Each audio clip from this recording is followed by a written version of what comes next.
So you're almost 2 years post-split now. Tell us what your #1 message is to customers today as the technology shifts beneath us. Well, I think there's two very important messages. First is we believe the world is going to be hybrid, and our objective is to make hybrid IT simple. What do I mean by that? I mean applications will be on-prem, off-prem, in the cloud, and each customer has to find the right mix for them. And a lot of customers are rethinking, do they want to put as many applications in the cloud as they had originally thought, because for reasons of price and control, it may be better to keep it on-prem. So we make hybrid IT simple. And then another really big opportunity for customers is the edge. If you think about campus, branch, factory floors, the edge, everything other than your data center is exploding in terms of the need to collect data, compute it, and store it. There have been a lot of questions about margins in particular. Why is the environment so difficult right now?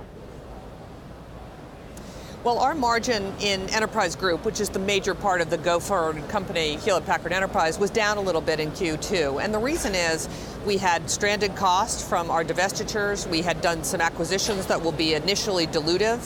And then, of course, we have significant commodity cost increases. But we anticipate that margin will go back up to historic levels by Q4. And then if we can continue to grow our high margin products and our growth products like Aruba and our all-flash storage arrays and Gen 10, our new server that is the most secure server in the world, then I think you'll see really nice financial performance from us as we finish the year. What's the strategy to get costs down to help with the margin issue? Yeah. So we have to really now, we have a much smaller, much more focused company. And I can tell you, I'm probably the only CEO in America that enjoys running a smaller company rather than a bigger company, because it's so much simpler. And we have an overhead cost structure that we've got to get down to be more in line with the new company we run. We've got to re-engineer some processes to make things simple. And that's going to lead us, I think, to be able to take out more cost and be even more cost competitive in a very competitive market. Listen, volume servers, very competitive business. We need to have a more cost-effective cost structure there.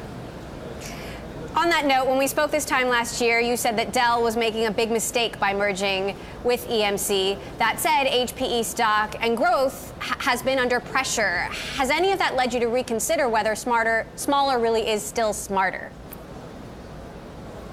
No, so we're really proud of our financial performance and our stock price performance since the split from Hewlett-Packard, from HP Inc. to Hewlett-Packard Enterprise. And listen, if you think of the stock price of the company as a whole, which reached the low of $11.62 in the fall of 2012, if you add up HP Inc., Hewlett-Packard Enterprise, our share of CXC, which is now DXC, and our share of the software company, that is close to between $48 and $50 a share. So we've created a lot of shareholder value, and our stock has done very well since we split off from HP Inc. almost 18 months ago. When it comes to M&A, does Dell have an advantage, or can they play hardball better because they're private?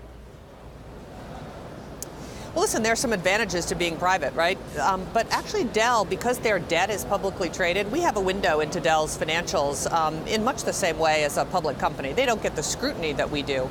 And we really like our hand. We have no debt on the company. In fact, we have about $6 billion of net cash on the company. We've gotten more strategic and more focused. We're smaller, we're nimbler. And we have dry powder to make acquisitions and make investments, and we can turn on a dime now, which is just a different strategy than Dell. They're getting bigger, we're getting smaller, they're leveraging up the company, we're deleveraging, and we're leaning into new technology, everything software defined and the edge, and they're doubling down on old technology and a cost takeout play. So it's a different strategy. I like our hand. As you weigh whether to turn on that dime when it comes to M&A, how reasonable are valuations right now? So they've become a lot more reasonable in the last 6 months. We've made an acquisition almost one a month for the last 6 months. And the valuations are coming down because venture capital is getting a little tighter in Silicon Valley. The willingness to fund ongoing losses for indeterminate amounts of time, that appetite is shrinking a little bit. So we bought SimpliVity right, we bought, I think, Nimble right, we bought Cloud Cruiser right, and they are dead on to our strategy of making hybrid IT simple, powering the intelligent edge, and the services that we need to make it all happen. So we're feeling good about the opportunity to make reasonably priced acquisitions that fit our strategy. So what are the attractive targets? What areas are of interest on your radar? Yeah. So we're interested in a number of areas, but first is the software-defined data center. So think about SimpliVity. That is really more a software company than it is an infrastructure company, but it's all around deploying applications easily in a hyper-converged environment. So we're very interested in software-defined. Nimble is software-defined. It's all-flash storage for entry-level and mid-tier. We're also interested in the edge. Obviously, Aruba was an incredible acquisition for us, growing 33%, the wireless part of Aruba, 33% in the last quarter. We're super excited about that. We bought Niara, which is basically, think about it as machine learning for security on the edge network. And so we continue to look at acquisitions at the edge. You've spun off your enterprise services business, but you're still in services with Point Next. How does the services business evolve? Yeah, so services is going to be an important part of our mix because every company is trying to take their data center on a transformation journey from an older, brittle, high cost, not particularly flexible or agile environment to the new environment that is so essential for their competitive, their ability to win in the market.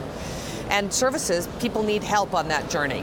So while we will not do ITO, IT outsourcing or business process outsourcing or apps maintenance, we will do advise and transform, and that's what Point Next is. So we think it's an important part of the business. The other part of our business is the ecosystem of partners. Here at Discover in Las Vegas, we have the biggest presence of partners, SIs, ISVs, that we've had in many, many years. So we've got a lot of folks here anxious now to do business with us because they don't view us as having an asset that is competitive to what they do. So we are still very focused with DXC technology, but we got a whole bunch of players who are really interested in doing business with us now, and that's great.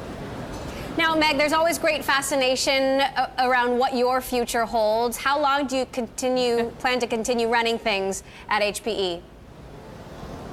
Yeah, so I love what I am doing. I have to say, now being head of a smaller, more nimble, faster moving company makes this a lot of fun. And so I love what I'm doing, and I've got more work to do. We've still got another phase in our journey to make HPE everything that it can be. So I'm here until my work is done. So what is that more work? What more work do you feel you have to do? So we now have to take this very focused company called Hewlett-Packard Enterprise, and we have to make sure we've got a cost structure that allows us to compete in the marketplace. We've still got a little bit too much overhead on this company because we had an overhead that oversaw a $110 billion company. We've got to take more cost out of that. We've got to redesign some of our systems. We've got to redesign some of our processes to be more appropriate for a smaller, more nimble company. So we've got some more cost takeout to do, and we've got a lot of innovation coming to market, and I want to make sure that innovation lands well, like our Gen 10 server, which is getting rave reviews at this show, it is the most secure server in the world, and everyone knows security is one of the big issues facing every IT department. You urged President Trump not to pull out of the Paris Climate Accord along with other business leaders. Hours later, he pulled out. How does that impact your relationship with the president? Well, listen, as you know, I was on the other side. As a lifelong Republican, I endorsed Hillary Clinton. But once President Trump won, I said to our employees, I wrote a note that said, you know what? President Trump has won. We need to give him the benefit of the doubt. And so we are giving him the benefit of the doubt. But when we think that there is something that is not in our best interest or the country's best interest, I'll speak out. So I said, listen, I thought we ought to stay in the Paris Climate Accord. The next generation of industries around clean energy and others is an important thing for the United States of America. So it doesn't impact our relationship. People can disagree, and we happen to disagree on this particular issue. Tim Cook also told me that he thinks the president decided wrong on Paris, but plans to keep an open dialogue because he thinks it's important for America, important for the company. What is your strategy, and what are the number one things on your priority list when it comes to discussions with the White House? Yeah. So listen, we are in favor of tax reform. We think the ability to repatriate cash overseas at a much lower tax rate is important. We think a lower corporate tax rate would spur growth in the United States. On the other hand, we are not for the border adjustment tax. That's very difficult for companies that import a high degree of their cost of goods sold and work on relatively low margins. So the retailers, a lot of the technology companies, we think that's not in our best interest, and by extension, in the best interest of the United States. So we just make it clear where we stand on issues, very respectful, civil discussion, and that's what this country was built on, the ability for civil discourse and the ability to disagree without being angry.